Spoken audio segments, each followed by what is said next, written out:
প্রথমেই জানাই সবাইকে সুপ্রভাত। দেখো আমরা এখন লাচুং যাওয়ার জন্য বেরিয়ে পড়েছি। সকাল 10টার মধ্যে বেরিয়ে পড়েছি। এখন ওখানে অনেকেই যেতে চাচ্ছিল না, কিন্তু আমি সবাইকে বলছিলাম চলো, কিছু হবে না কিছু হবে না। যেহেতু আমার মেয়ে বরফ দেখার জন্য খুব মানে এক্সাইটেড ছিল, এই জন্য মেয়েকে বরফ দেখানোর জন্যই আমার আরও বেশি আমি পাগল হয়ে গেছিলাম।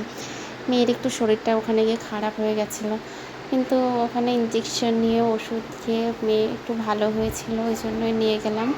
ওর বাবা বলছিল যেতে হবে না ওখানে, তাও আমি এত বায়না করলাম, আমার বায়নার জন্যই গেল। কিন্তু ঠাকুরের আশীর্বাদে মেয়ে ওই দিন ভালোই ছিল, কিন্তু ওখানে অক্সিজেনের পরিমাণটা কম, ওই জন্য আমি অক্সিজেন নেই বললেই চলে। কারণ আমি ওখানে গিয়ে আমি সবাইকে রাজি করিয়েছি, পরে আমারই শরীরটা একটু খারাপ হয়ে গেছিলো। কিন্তু ভাগ্যবশত আমাদের গাইড দাদা আমাদেরকে অক্সিজেনের বোতল দিয়ে দিয়েছিল, অক্সিজেন দিয়ে আমি তারপর সুস্থ হয়ে গেছিলাম। কিন্তু গ্যাংটক গিয়ে ভালোই লেগেছে, সব কিছুই ভালো ছিল। শুধু ওই যে পাহাড়ি জায়গা ঘুরতে গেলে একটু তো কষ্ট হবেই বাচ্চা টাচ্চা নিয়ে, কিন্তু ঠাকুরের আশীর্বাদে ওখানে গিয়ে আমার এত শরীর খারাপ লাগছিলো, পরে ভালো হয়ে গেছিলো। আর ওখানে যে জায়গাগুলো আমরা ঘুরেছি, সেই জায়গাগুলো কিন্তু খুব সুন্দর ছিল, জায়গাগুলো ঘুরে আর কি শান্তি পেয়েছি। ওই জায়গাগুলো দেখার মতন, যে কটা জায়গা আমাদের নিয়ে গেছিলো সব কটা জায়গায় ভালো ছিল। গাইড দাদাকে অনেক ধন্যবাদ।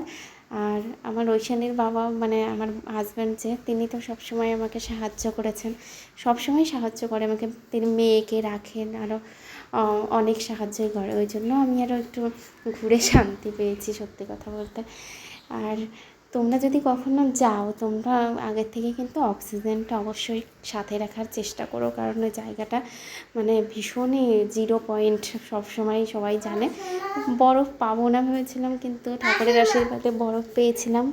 ওইটুকু বরফই আমার মেয়ে দেখেছে, যে এটাই আমার অনেক খুশি। আচ্ছা, তাহলে তোমরা অনেক ভালো থেকো, আবার পরে দেখা হবে অন্য ভিডিওতে।